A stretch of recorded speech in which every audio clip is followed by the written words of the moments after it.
அமெரிக்கான்னு சொன்னாலே டாலர், வேலை, கனவுன்னு தான் எல்லாரும் நினைப்போம். ஆனா இப்போ ஒரு உண்மை தெரிஞ்சா நீங்க ஷாக் ஆயிடுவீங்க.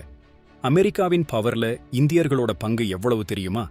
கடந்த பல வருஷமா கூகுள், மைக்ரோசாஃப்ட்னு பெரிய பெரிய கம்பெனிகளை நடத்துறதே இந்தியர்கள் தான். ஆனா இப்போ அங்க விசா பிரச்சனை, துப்பாக்கிச் சூடு, பொருளாதார நெருக்கடின்னு பல சிக்கல்கள். இதனால அமெரிக்கா போதும், நம்ம ஊருக்கே கிளம்புவோம்னு இந்தியர்கள் முடிவு செஞ்சிருக்காங்க. இந்தியாவில் டெக்னாலஜி, ஸ்டார்ட் அப் கம்பெனிகள்னு புது வாய்ப்புகள் நிறைய உருவாகி இருக்கு.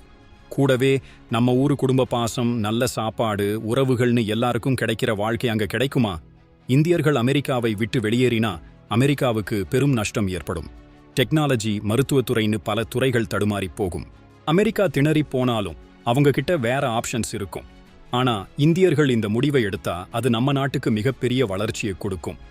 உங்க நண்பர்கள், உறவினர்கள் யாராவது அமெரிக்கால இருந்தா அவங்க திரும்ப வரணுமா இல்ல அங்கேயே இருக்கணுமா? உங்க கருத்தை கமெண்ட்ல சொல்லுங்க.